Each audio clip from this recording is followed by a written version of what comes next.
Okay, so I'm going to begin with something I did last time because it was not completed. Then we'll take it from there. And we had a lot more questions last time, which is good.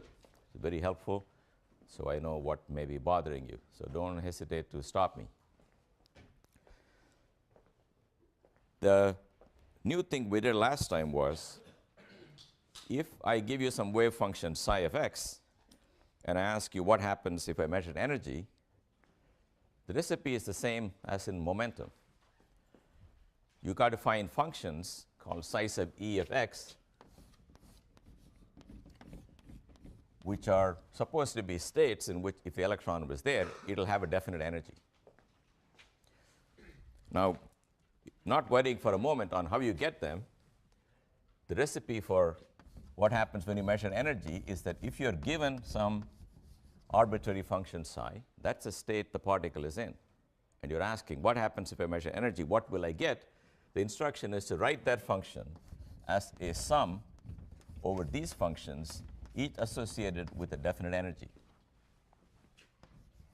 And once you have done that, the probability that you will get a certain energy E is equal to the absolute value squared of that particular coefficient. Not different from psi sub p, same rule. And the rule for A sub E is also the same or similar. A sub B is the integral of complex conjugate of this function associated with definite energy times the function you're thinking about integrated over space. It's the same rule. So it can happen, problem can take many forms. Sometimes one can give you a function psi of x, then you take all these functions, do all these integrals, find all the coefficients, and you square them. Other times the coefficients may be given to you, you just ask what's the odd for this energy or that energy. But now the question is, what are these functions psi e of x? Whereas functions of definite momentum are given once and for all by this formula, e to the ipx over h bar. I wish I could give you a function of definite energy and say these are functions of definite energy. Maybe instead of p, there'll be some e on the top. No, it's not like that. You got to do a lot more work. Because the reason is that the functions of definite energy depend on what the energy is in classical mechanics. And in classical mechanics, the energy depends on the momentum and on the potential energy. That means on the position. Every problem has a different formula for E. If it's a harmonic oscillator, this will be 1/2 kx squared. If it's a particle moving up and down in gravity, it could be mgey. If it's two particles connected by a spring, it'll be something else. So in each problem, or electron in a hydrogen atom, is the Coulomb force, Coulomb potential, E1, E2 over r squared times some 4 pi's. So in each problem, there's a different V, and for each V, you got to find the E. I mean, you got to find the functions. And what is the rule? The rule is the following. You have to solve the following equation, called the Schrödinger equation, d2 psi over dx squared plus Vx psi x equals E times. We just have to solve this equation. So let's not worry about how you solve it. That's a problem in mathematics. But the point is that given a potential V, you come to this equation, and you go to the math department and say, give me all the solutions of this equation. And they'll give you all the solutions of the equation. They will find, in fact, only for certain special values of E does the equation have acceptable solutions. And for each one, they'll give you the solution, and you start with that solution and do all of this. You follow that? That's the program. So I did a very simple example last time, which was two examples. First, I said, take the problem with no potential, no force. Particle is free of all forces. Then the equation is very simple.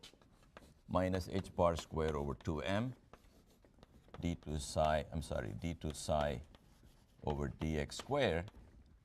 There is no v psi, that is just e psi. So let's rearrange this to the following form. d2 psi over dx squared plus k squared psi equal to 0, where k squared is just 2 me over h bar square. I've just, if you multiply by 2m over h bar square, you will get this equation.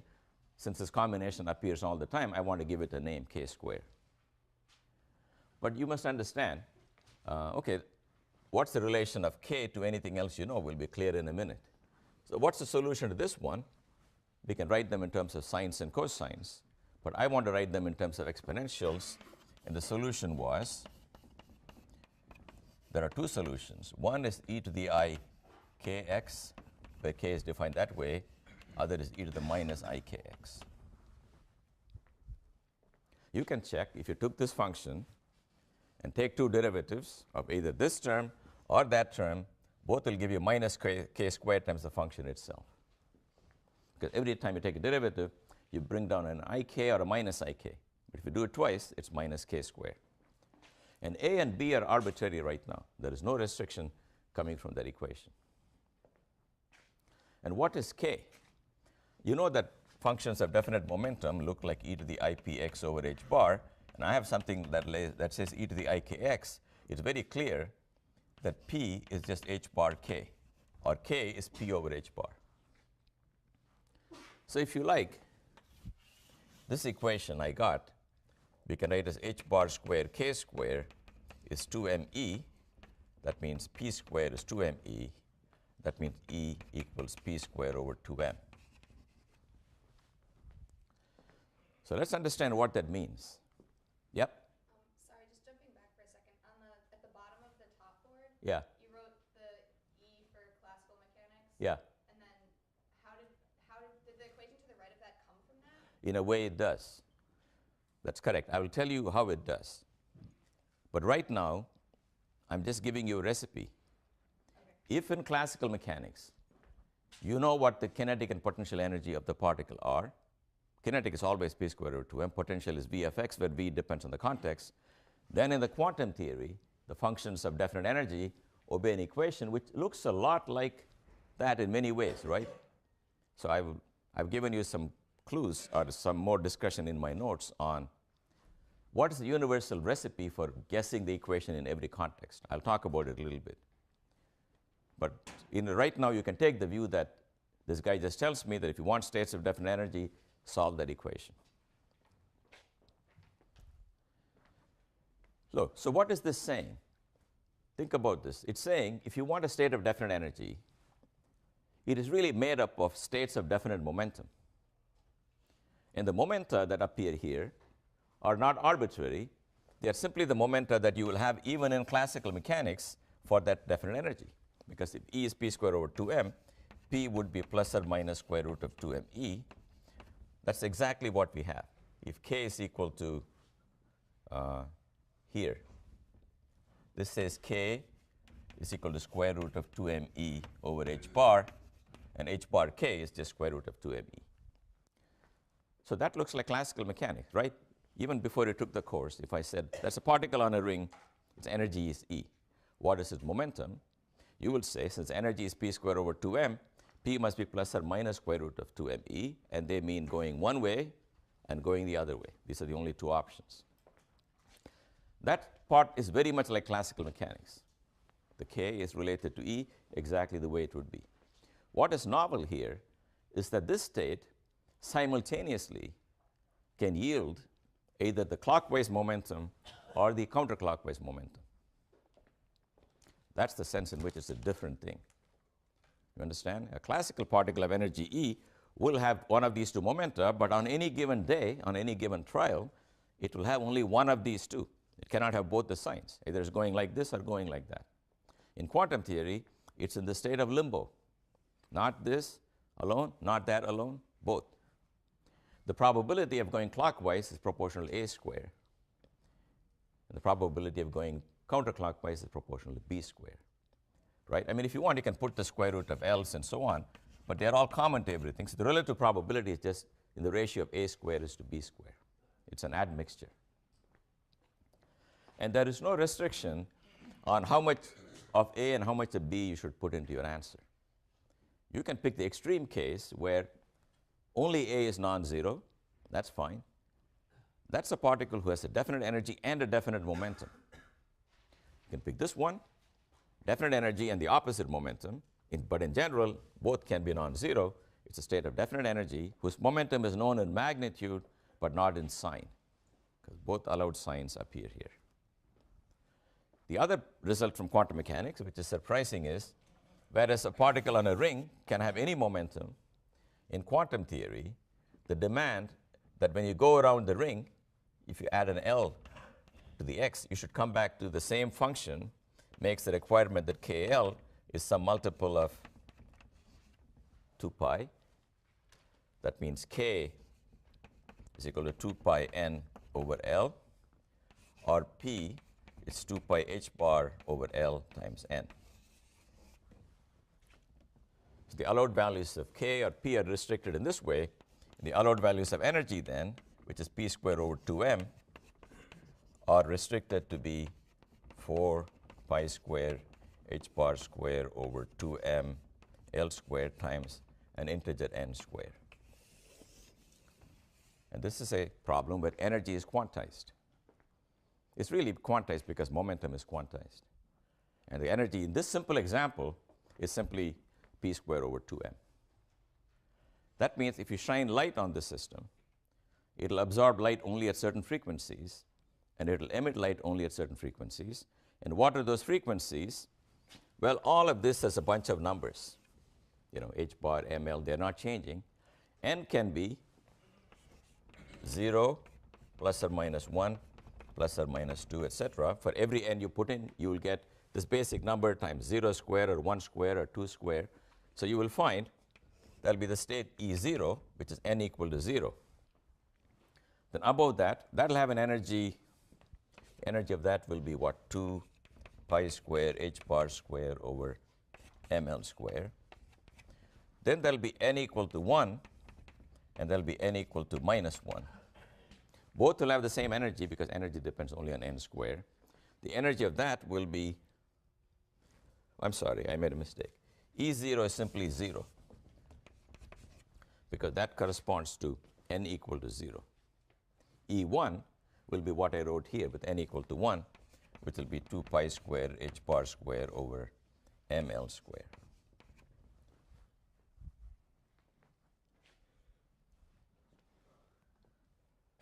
So what I'm saying is, at a given energy, you can have a state of right moving clockwise or anti-clockwise momentum, or a crazy mixture of the two. But normally, if you wish, you may select from these mixtures two special cases, one which is all A and one which is all B. We like those because now we can visualize them as states having a definite momentum clockwise, definite momentum counterclockwise. And that's what one really means by drawing two lines of that energy. So if you absorb a photon, you got to give an energy equal to the difference of these two numbers, which is that. And that will be the h bar omega of your photon. And if you emit a photon and come from there down here, that photon frequency will be given by that. So this is how a quantum system is usually probed. We cannot actually look in and see anything. We deal with it by shining light. And we see what light it absorbs, what light it emits. The frequency of light is a clue as to energy level differences. You understand? Not to the energy themselves, but it's the energy level difference that turns into photon energy. But you can put together the levels by putting together all the differences. So you measure all the differences. So one famous line is the hydrogen 21 centimeter line. Hydrogen atom has two levels which are very close, and the wavelength of that is 21 centimeters. It's a standard fingerprint of hydrogen anywhere in the universe. And sometimes if the wavelength is not 21 but 22, we can say, why is it 22? The wavelength is longer. Maybe it's not hydrogen, maybe it's somebody else. But the answer is that it is hydrogen, but that galaxy is moving away from you. So that its light is Doppler shifted into the red. And if something was coming towards you, it would be blue shifted. So you can tell, if you believe that hydrogen atom all over the universe are the same hydrogen atom, and the frequency shift is only due to the motion of the galaxy, you find two things. First, what is it made of? And secondly, what's the speed of the galaxy. So the redshift is what one uses to find the whole story about galaxies. Yes?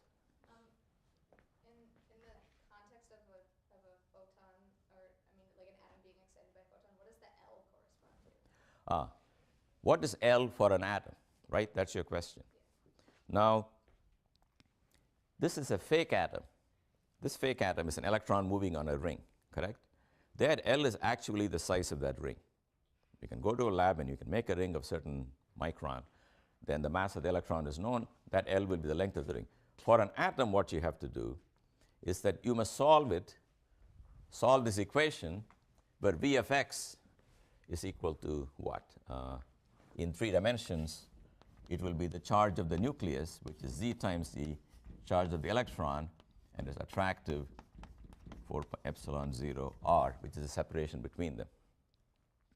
So you'll have to solve a similar equation, but that equation will have d by dx and d by dy and d by dz and so on, right? It's in 3 dimensions, but this V of r will determine the allowed functions in that problem. That won't be an L, but a certain size will emerge even from that problem. That size will be the size of the orbit. For example, if you look at the function, the lowest energy state will look like e to the minus r over a0 times some number, where a0 is called the Bohr radius. That will be roughly 10 to the minus 8 centimeters. That a0 will be a length. You can say, where is the length and the height is an atom, right? It's no box. The length is the length made out of E, h bar, m. Okay, you can make a length out of those things, and that's what will come out.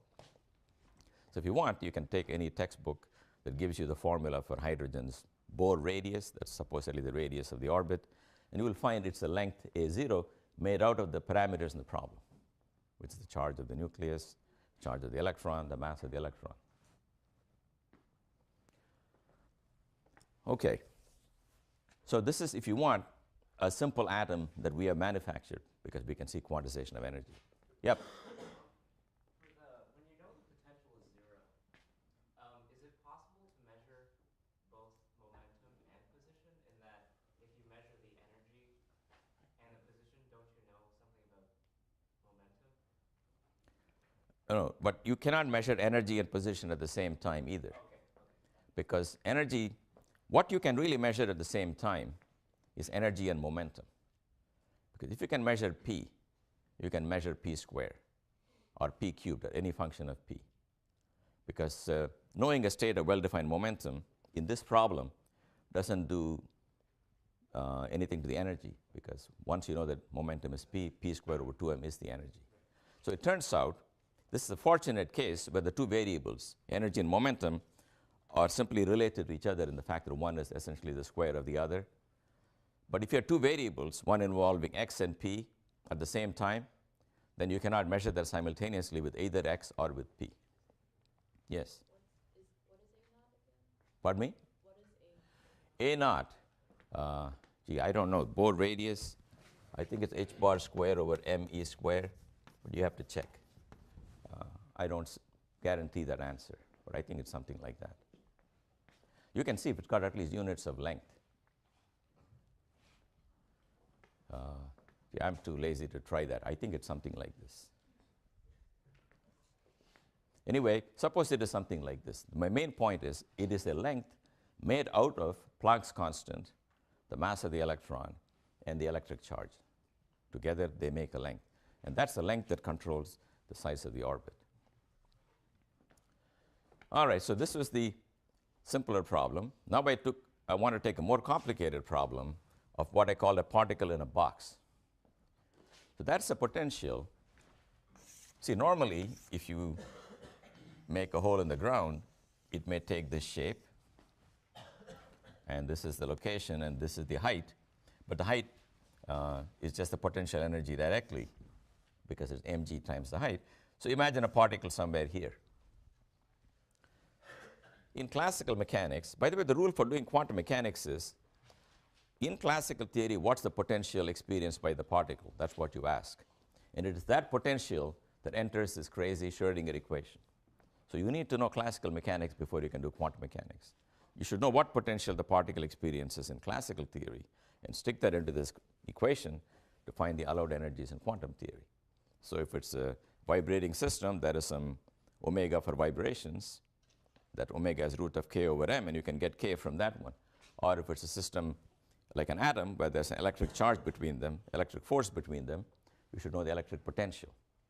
So you should know the potential in classical mechanics, and then you do the quantum theory from there. So imagine a particle in this potential in classical theory, and you ask yourself, what does it do in quantum theory?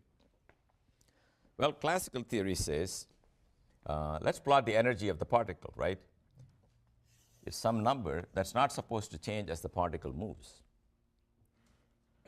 That means here, if the energy is kinetic plus potential, here the potential is 0, it's all kinetic.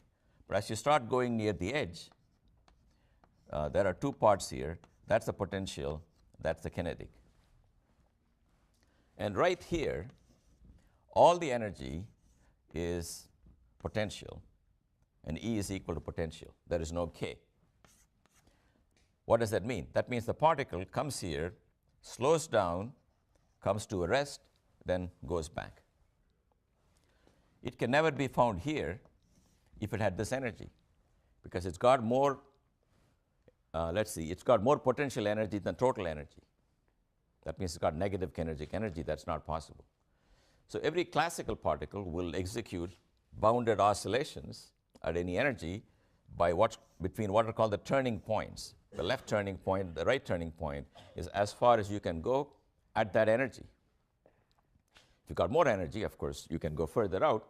And if you've got even more energy, you can just roll up to the top of the hill and escape. That's classical mechanics. Now we want to ask ourselves, in quantum mechanics, what does the particle do? That's our goal. So I'm going to take a following simpler problem because it's mathematically easier. I'm going to take a potential that looks like this. It is V0 to the right of L, is V0 to the left of the origin, and it is 0 here. It has got very sharp walls because that makes it easy to solve the equation. In real life, potentials are rounded off. My fake potential has got sharp corners. And I want to take a particle of some energy and ask, what are the allowed energies in this problem? And what do the corresponding functions look like? That's what we're asking. So the rule is to go back to that equation, which now takes the following form, d2 psi over dx squared. I'm going to stop writing the subscript E. From now on, you should understand I'm trying to find states of definite energy E. 2m times E minus V psi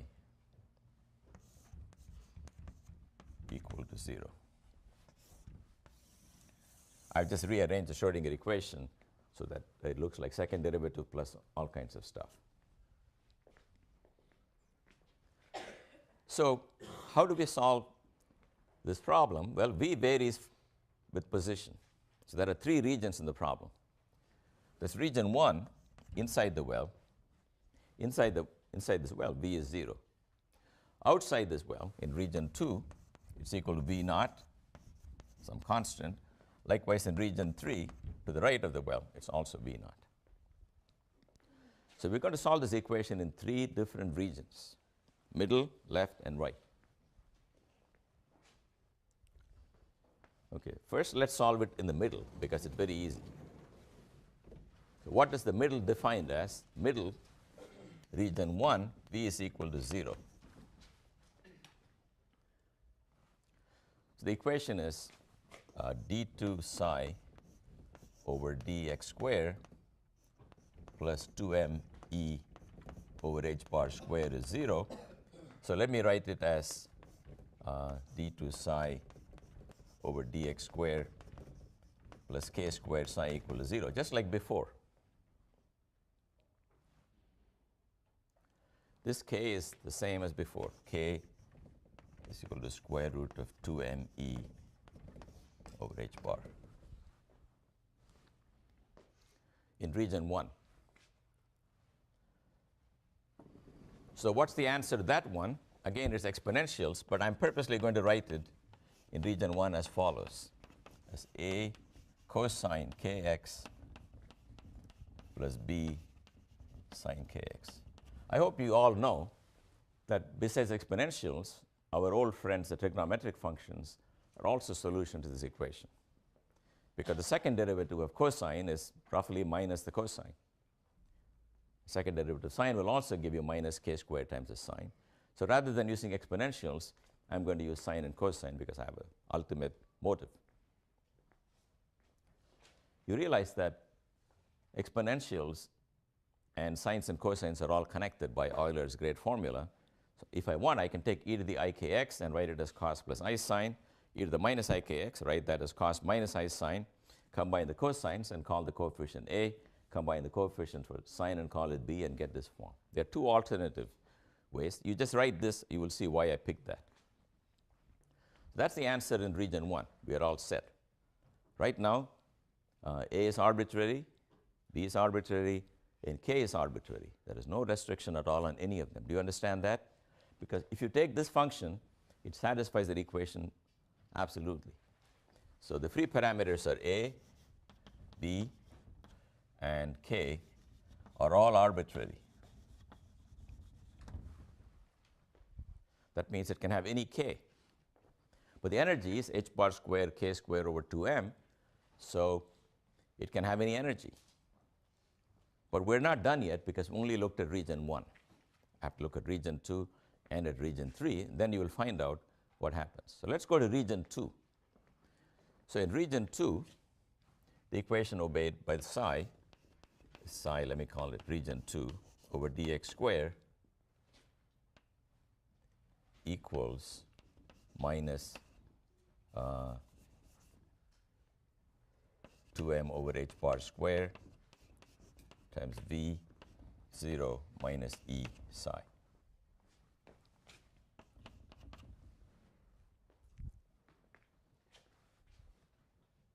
I just put it on the other side now. Now this is all a constant. That's why we picked the potential, which is piecewise constant. So it's some constant. And you're asking yourself, what psi has the property that when I take two derivatives, it looks like this number times psi. So let me call this whole combination kappa squared. Then the answer is psi sub 2 is equal to c times e to the kappa x plus d times e to the minus kappa x. Why? Because two derivatives of this guy will give me kappa squared times itself, likewise here. And kappa has been cooked up so that kappa squared is what I want.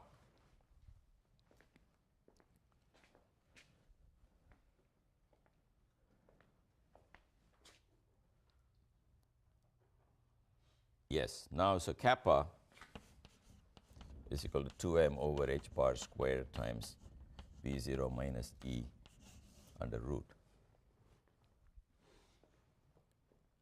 So these are now real exponentials and not imaginary exponentials. The reason that used to be sines and cosines or imaginary exponential is that inside the well, e minus v is a positive number. Outside the well, I'm assuming that e minus v is a negative number. In other words, I'm going to consider the well to be, in the end, infinitely deep. And the energy of the particle, whatever it is some finite number. Because I want to send the walls to infinity. That's called particle in a box. So I'm taking v naught finite, but very, very large. Then it's very clear that v naught minus e is a positive number. This kappa is what I have here. Now look at these two functions. This function grows exponentially as you go to the right, to plus infinity. That means the wave function describes a particle that would rather be at infinity than anywhere near this well. So it's not the problem we are describing where the particle we expect is somewhere near the well. Furthermore, the square of psi can never be normalized to 1 because an exponentially growing function, the area under that is exponentially large. There's no way to fix that.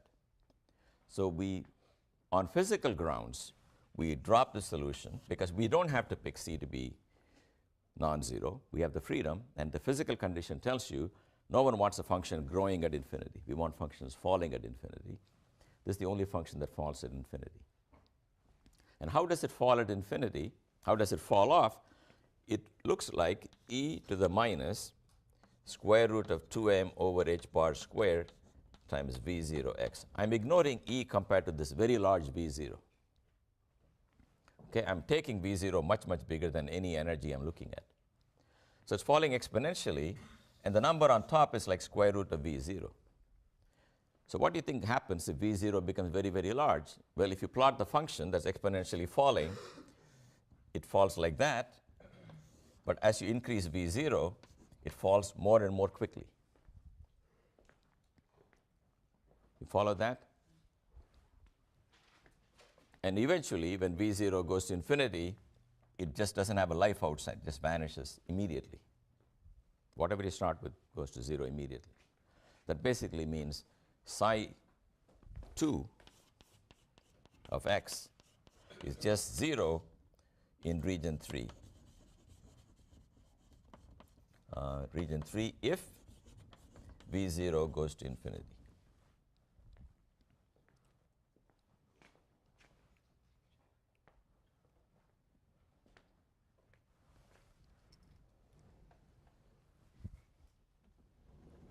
So let me emphasize what we are doing here.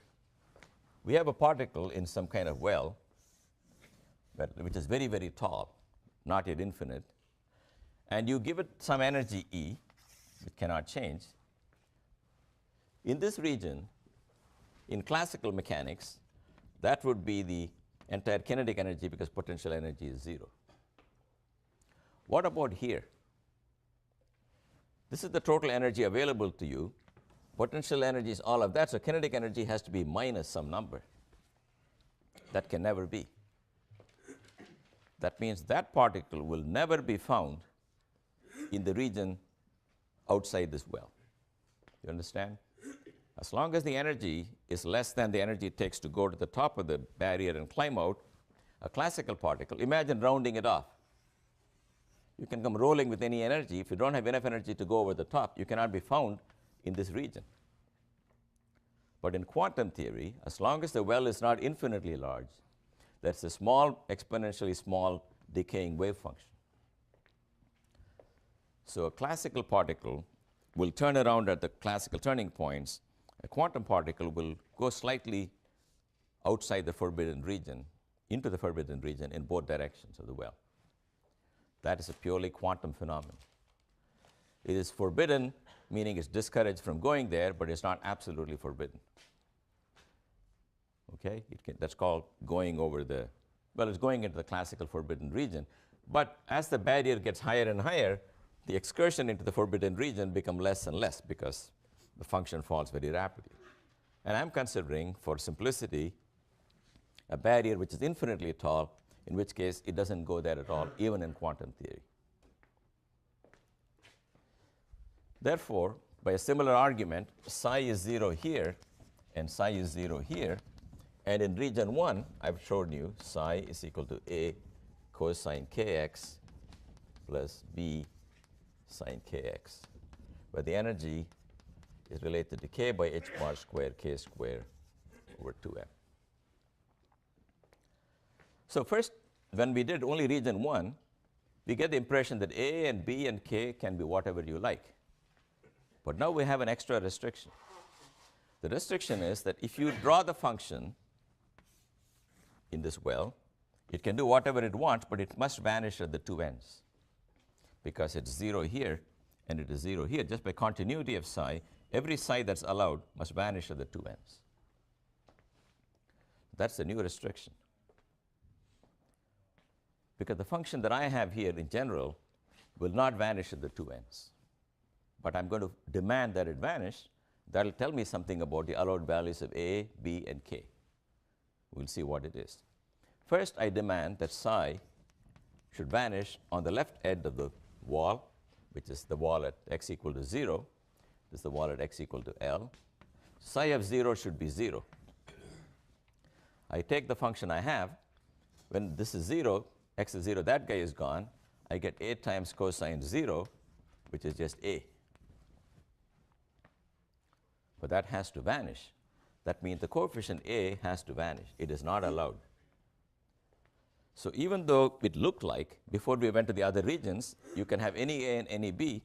If you're only in the middle region, that's correct. But if you want to connect your answer in the middle region to a 0 on either side, then the coefficient have to be such that the side that you have in the middle vanishes at the left end. So A is gone. So I'm now left with only the following thing. Psi of x is equal to B sine kx. We did not have to kill B because at x equal to 0, the sign vanished. So it was allowed. But now I demand furthermore it should vanish at x equal to L. Well, at x equal to L, what do I find? I want 0 to be equal to B sine KL. That should be 0. Now, one simple way to get that is to kill B. Say B equal to 0. But then you got no solution. You killed A and you killed B. Certainly true that psi equal to 0 is a solution to this equation, but it doesn't describe anything. So you don't want to kill B, so you want to blame the 0 on the sign, and the sign, as you know, vanishes for any multiple of pi. You can have 0 times pi, 2 pi, 3 pi, 4 pi, minus 6 pi. They all give you 0 for sign. Therefore, k is quantized to be one of these numbers. Therefore, k has got only values n pi over L. I'm going to call it k sub n.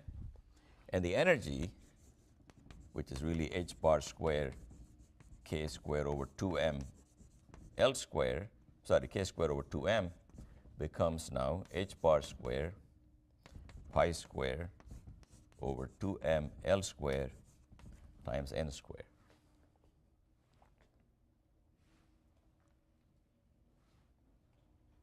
And psi looks like B, psi sub n looks like B sine, let's see, n pi x over L. You guys see that? These are the allowed functions. The sine function is very nice. It vanishes on the left end because when x is 0, it's gone. When x is equal to L, the argument of the sine is a multiple of pi. It vanishes. So it looks like this when n is equal to 1. It looks like that when n is equal to 2, and so on. So it's got more and more wiggles in the region in between, but they are designed so that they vanish precisely at the edges. So it's exactly the case of a violin string that's clamped at two ends, which has to vanish at the two ends because you don't let it move there. In between, it can do this and it can do that. It can have more and more wiggles. So what you find is, of the three things that we thought are arbitrary, A is gone, and K is not arbitrary. K is again quantized to be what? N pi over L, so that the function does n half oscillations between one end and the other end. And therefore, there's a corresponding quantization of energy. Yes? Now what does that tell you? If you square psi n, does that give you the probability of finding it in each one of the energy levels? No, let's talk about that now. So let's write down the function. The size of energy that we were looking for, we have finally found out. So let's have a picture in our mind. Here is the well. It's going all the way to infinity. There is a state n equal to 1. And the function looks like, function looks like this.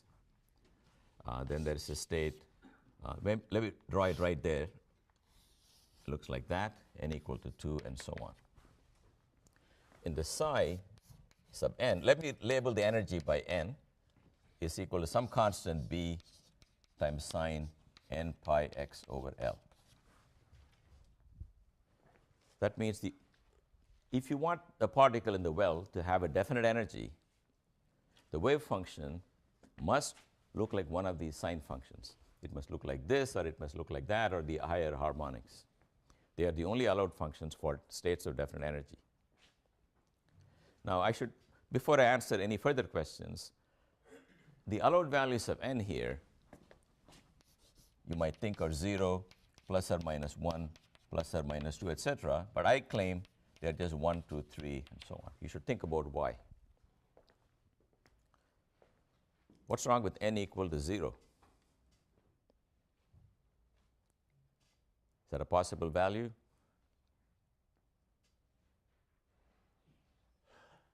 Can anybody tell me what happens to this function if, yep?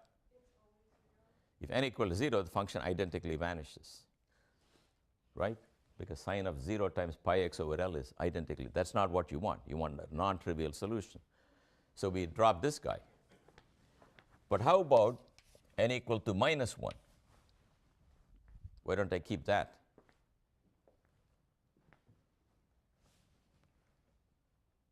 Yep. Oh, I thought I imagined a hand going up. Yes?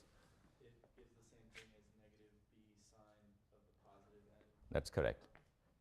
If you put n equal to minus 1, the function psi of minus 1 is b sine minus pi x over L, but that is equal to minus 1 times b sine pi x over L. This guy is just psi 1. So it is just a multiple of the psi 1 function, because minus 1 times the state is the same state. You don't get a new function, you just get a multiple of the old function. And in quantum mechanics, they're all the same. But be very careful. When I did a particle on a ring, I did e to the IP x over h bar, where I said p is equal to 2 pi h bar over L times any integer n. There I let n be equal to 0, plus minus 1, plus minus 2, etc. Why did I allow that? First of all, in that case, e to the I times 0 is not 0. It's in fact constant. So for a particle going in a ring, the 0 momentum state is actually allowed. And plus 1 and minus 1 are not the same, because e to the IPx and e to the minus IP, I forget the h bar, they are not proportional to each other. You understand that? You can never write e to the IPx as a multiple of e to the minus IPx. You see that? If there were such a multiple, let me call the multiple as n, then n is really e to the 2 IPx by bringing it the other side. That's certainly not a constant. So e to the IPx can never be converted to e to the minus IPx by multiplying by any number, so it's an independent solution. On the other hand, sine x and sine minus x are related to each other by a single factor of minus 1. So that's the reason why, in that case of a particle going in a ring, the solutions are labeled by all integers, positive, negative, and 0. For a particle in a box, they're labeled only by positive integers. Negative integers give you the same function, and 0 kills the function, so that's not allowed. Okay, so what about B? What shall I do with B? What equation is going to determine B?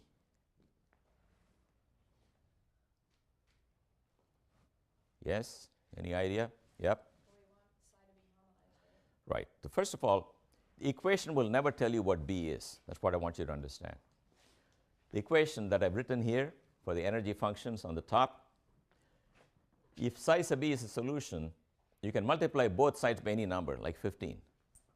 Then 15 times psi will also be a solution.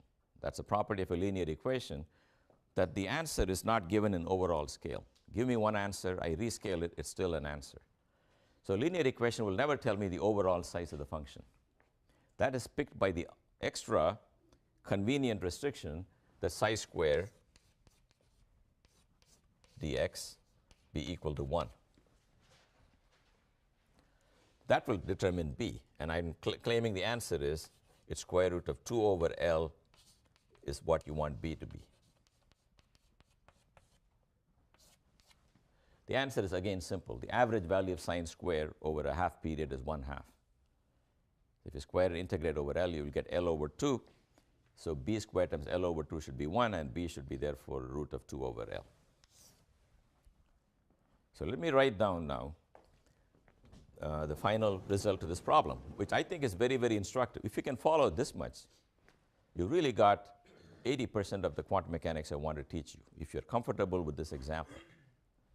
Because we are trying to find out, in quantum theory, you got a particle in a box, which is like a hole in the floor, which is so deep that it's infinitely deep. But even if it's not infinite, but very deep, the answer is good enough. You want to know what it will do. In classical mechanics, what will it do? If you're a particle in a box, what's your lowest energy state? Yes? Floor of the box. If you're in a prison with infinitely tall walls, you just sit on the floor and mope, right? That's the lowest energy state. But that's not allowed in quantum mechanics because you have a definite x, which is wherever you're sitting, definite p, you're not moving. Such a state is not allowed.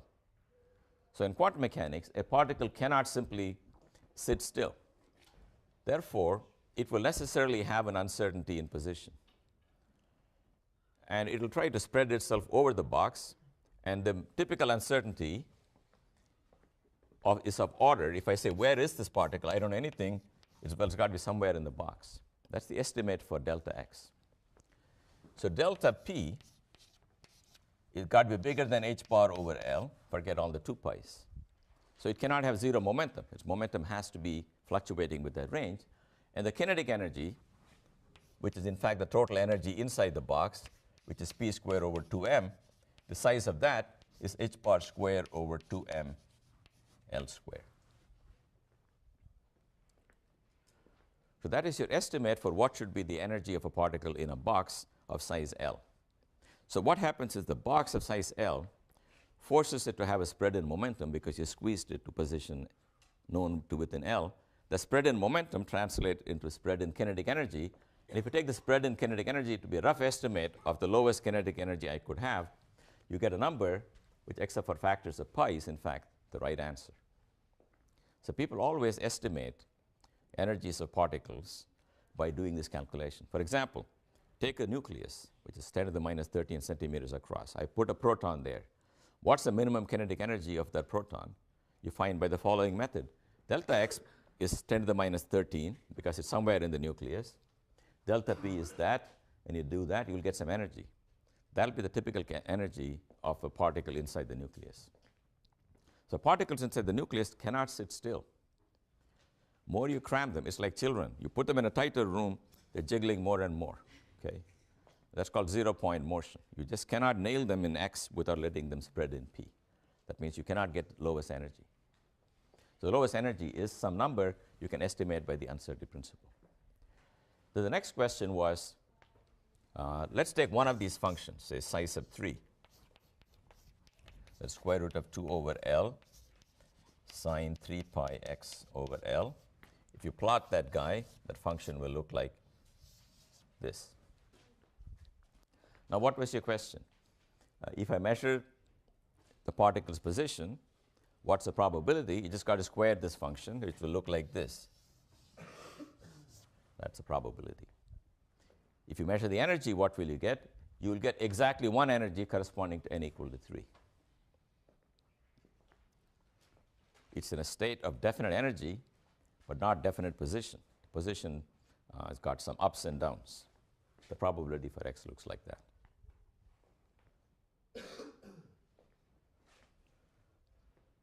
So everyone with me? This is like knowing the spectrum of this artificial atom. In a real atom, the electron is forced to stay near the nucleus because the 1 over r potential, if you plot it as a function of r, looks like a well. And the particle is somewhere here. In this problem, the particle is confined by the box.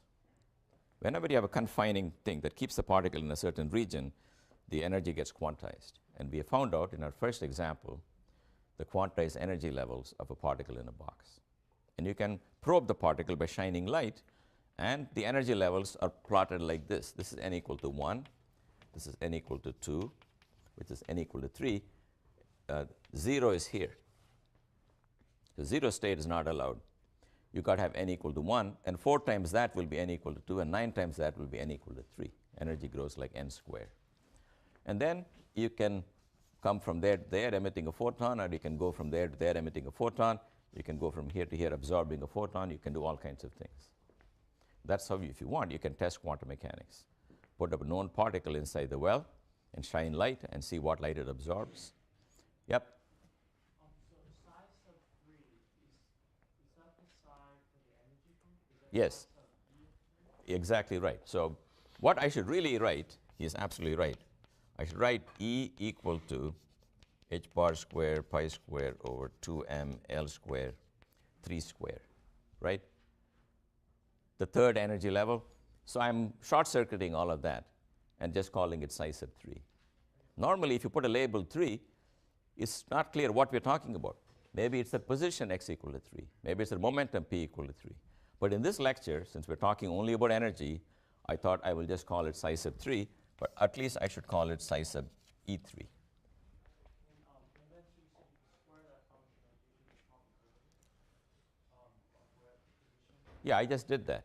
Well, I think this is why you don't need to take the integral with the complex conjugate. You can take the complex conjugate, but for a real function, you can just square it, right? You understand? If psi is real, psi star is the same as psi. So psi star is also 2 over L sine 3 pi x over L. So psi is just a square. On the first board at the top, you have a sub e equals the integral of psi star e times psi of x. Yeah? And so I'm wondering why there's no like n why we're not doing that. No, I think I know what the problem is you're having now. That formula is not relevant now. I'll tell you when that formula will come into play. Okay? It'll come into play in the following situation. I have a particle in a box whose wave function looks like this. Somebody put it in that state. Okay? It's an allowed wave function because it vanishes at the ends like it should. Beyond that, it does anything it wants. That is my psi of x, okay? If I measure the energy of that guy, now you tell me, if I measure the energy in that state, what answer will I get?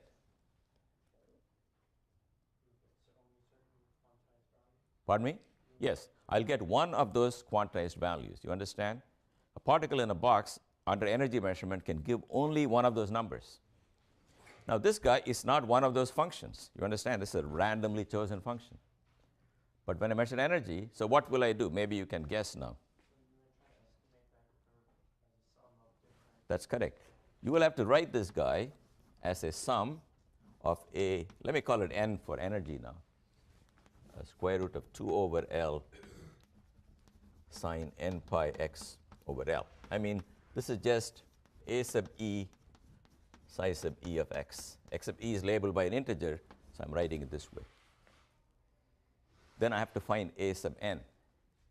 And if I want to find a sub n, that is equal to integral of 2 over L sine n pi x over L. If you want, you can put a conjugate, but it doesn't matter because sine is real.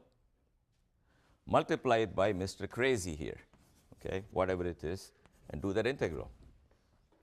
It'll give you some number for every n, a1, a2, a3, a4, and the square of every one of them will give you the odds that you will find this energy or that energy or some other energy. So what quantum mechanics tells you is an energy measurement of a particle in a box cannot give a random answer. It can only give one of these answers. That's the quantization of energy. It does not mean every particle in a box is in a state of definite energy. A particle in a box can be in any wave function provided it vanishes at the ends and doesn't spill out for the infinitely tall wall. So for every one of them, you can ask the usual questions. What happens when I measure position? Square the function. What happens when I measure momentum? Write it in terms of e to the IPX functions. What happens when I measure energy? Write it in terms of these functions. Okay?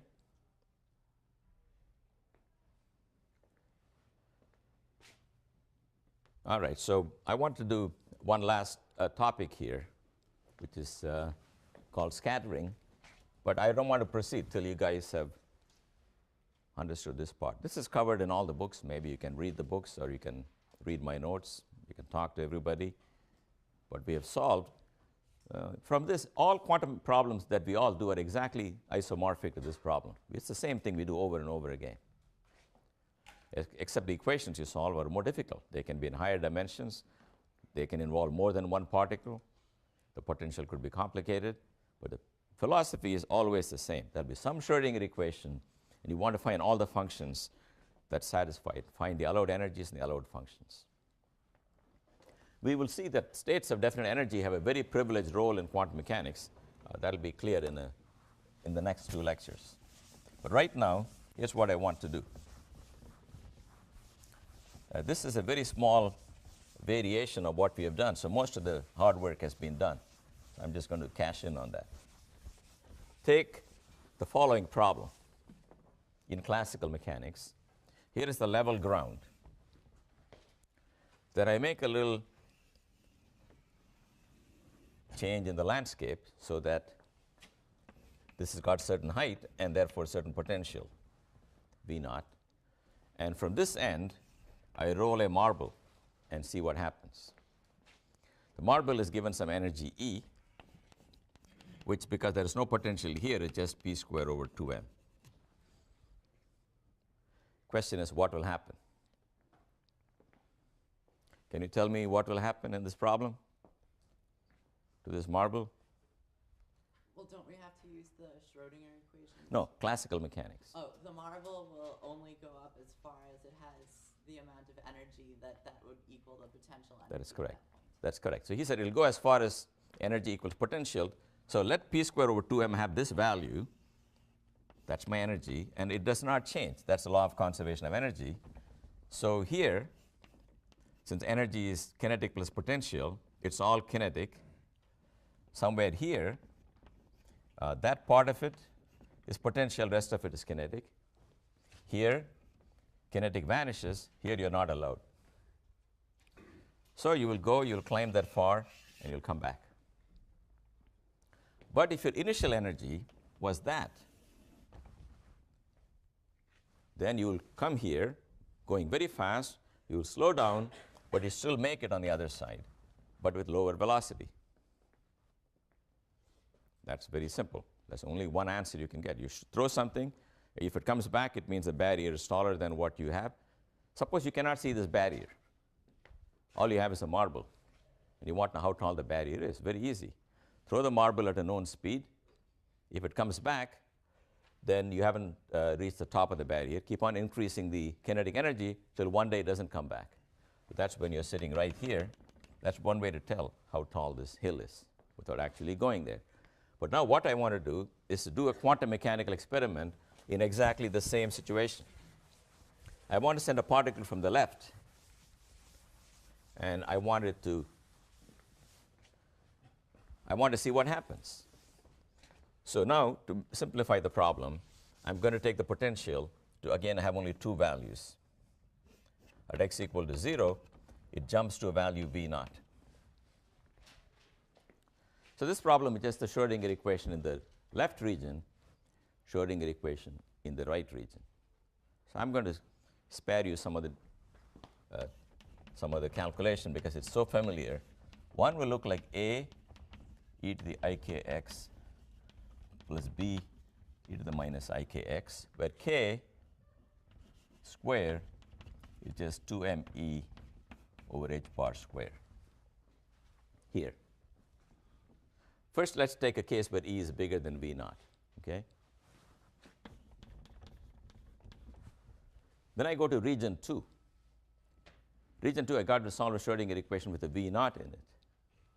Then you will find in region 2, psi 2 looks like C e to the ik prime x plus d e to the minus ik prime x, where k prime square will be 2m times E minus V naught over h bar square. Because when you have a potential, you must always have, look at the Schrodinger equation here, 2m over h bar square times E minus V. So V is not 0. The k prime now, so what does this mean? You can see very simply, it's got some momentum here. It's got a smaller momentum here because k prime squared is going to be smaller than k squared because V naught is non-zero here. That is just a statement that when the particle is moving here, it's slower than when it's here because it has to climb up the hill.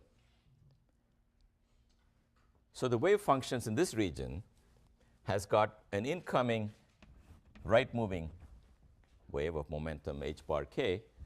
It's got a reflected wave of momentum minus h bar k. And in this region, again, it's got a right-moving and a left-moving because this k can be of either sign. So you can pick the coefficients a, b, c, d arbitrarily, but I'm going to choose d equal to 0 Because what I have in mind is a problem where the particle actually came in from the left. If it came in from the left, I'm prepared for some of it coming back, reflected, and some of it getting transmitted. There's nobody coming in from the right at plus infinity because I'm not sending anything from there. I'm sending my particle from the left. So I pick a solution in which d, which is anything, I pick that to be 0. So here is my two solutions. I hope you understand that k and k prime are not the same number. K prime is smaller because the momentum on the right-hand side is going to be less because some of it's eaten up by potential energy. So what people do is they draw a picture like this. They draw a wave that's going at some speed, and it comes in this region, and it slows down. That's what the function will look like. The real function is made of exponentials, but the real imaginary parts will have rapid oscillations on the left and slow oscillations on the right because k is bigger than k prime. Very good. So now I have the following condition. At the interface where the two regions meet, the psi must match from the left and from the right. So at x equal to 0, coming from the left, I want psi 1 at 0 should be the same as psi 2 at 0. That will tell me that a plus b equal to c. Because if you put k equal to 0, if you put x equal to 0, all the exponentials become 1, and a plus b must be equal to c. There's a condition that if you come from the two sides, the wave function has to match. But in the Schrodinger theory, you make a second requirement that the derivatives also match. The two functions coming from the left and right cannot join like this. They must join with the same slope. The reason the slope must be same is that if the slope change abruptly at one point, the rate of change of slope will be infinite there because d2 psi over dx squared is the rate of change of the slope. But in the Schrodinger equation, the second derivative of psi, if it's infinite, there is no compensating terms in the equation because e and v are all finite. So that infinity will not be balanced, so you can never have that. So second derivative must be finite, first derivative must be continuous. So I make the requirement that d psi dx in region 1 at x equal to 0 must match d psi 2 dx at x equal to 0. What does that give me? Well, take the derivative and equate them at x equals 0. You will find ik times a minus b is equal to ik prime times c. Right? Take the derivative and then equate the derivatives at x equal to 0. Derivatives brings down ik for this, minus ik for that, blah, blah. You put them together. So these are the two conditions. Now, what causes mild panic is that I have three unknowns and two equations. Because I got a, b, and c, and I got only two equations. So what do you think is going on? Anybody have an idea?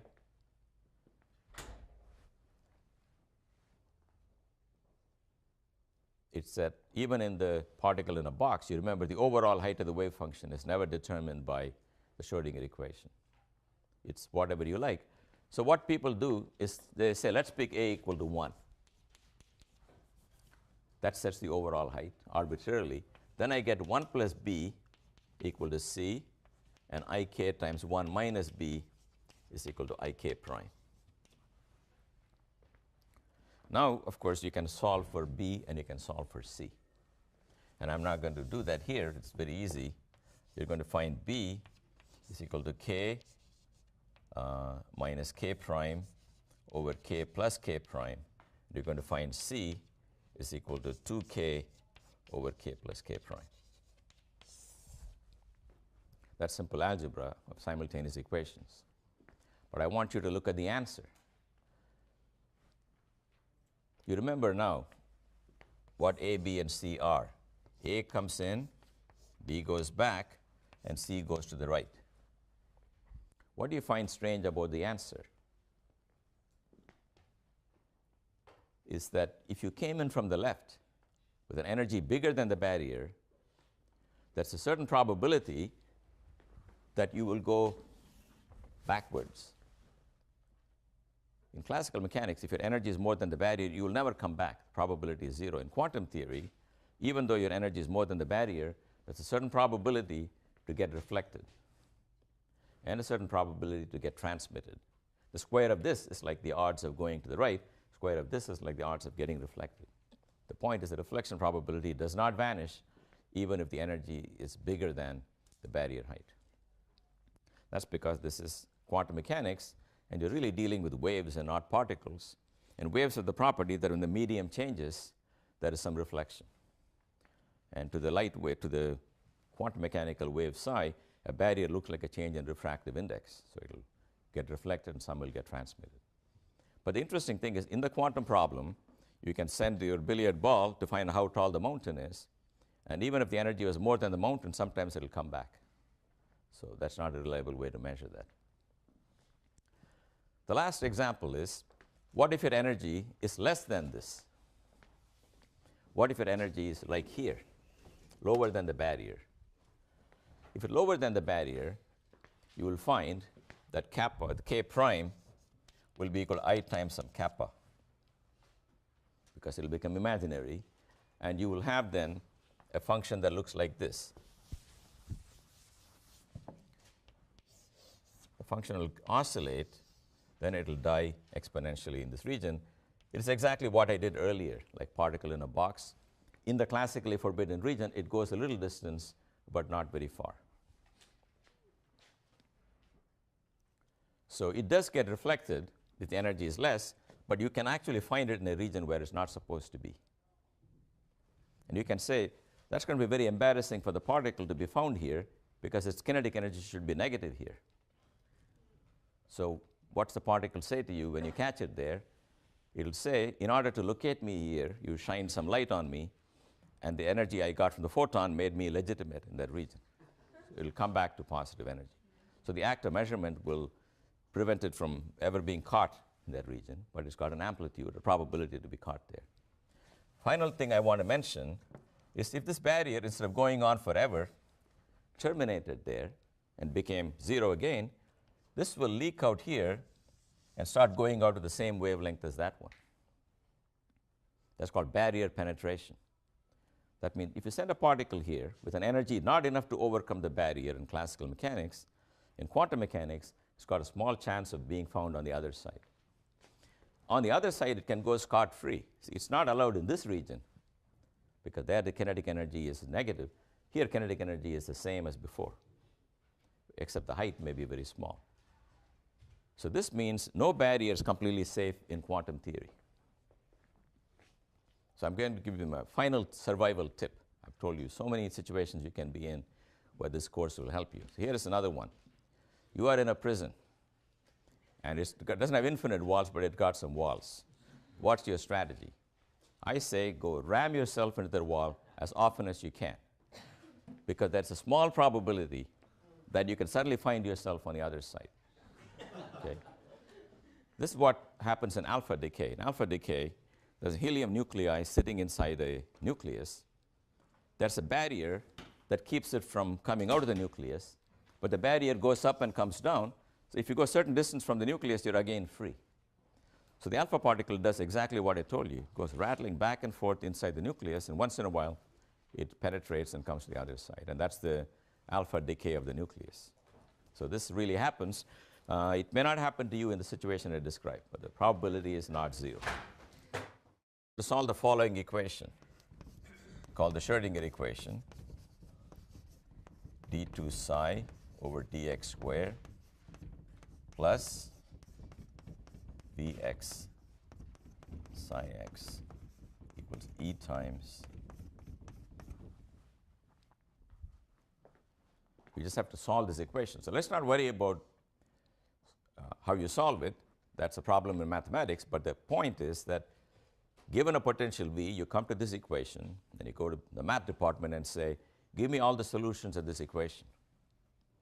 And they'll give you all the solutions of the equation. They will find, in fact, only for certain special values of E does the equation have acceptable solutions. And for each one, they'll give you the solution, and you start with that solution and do all of this. You follow that? That's the program. So I did a very simple example last time, which was two examples. First I said, take the problem with no potential, no force. Particle is free of all forces. Then the equation is very simple. Minus h bar square over 2m d2 psi over dx square. There is no v psi, that is just e psi. So let's rearrange this to the following form. d2 psi over dx square plus k square psi equal to 0, where k square is just 2 m e over h bar square. It's the same rule. So it can happen, problem can take many forms. Sometimes one can give you a function psi of x, then you take all these functions, do all these integrals, find all the coefficients, and you square them. Other times the coefficients may be given to you, you just ask, what's the odd for this energy or that energy? But now the question is, what are these functions psi e of x? Whereas functions of definite momentum are given once and for all by this formula, e to the ipx over h bar. I wish I could give you a function of definite energy and say, these are functions of definite energy. Maybe instead of p, there'll be some e on the top. No, it's not like that. You've got to do a lot more work. Because the reason is that the functions of definite energy depend on what the energy is in classical mechanics. And in classical mechanics, the energy depends on the momentum and on the potential energy. That means on the position. Every problem has a different formula for E.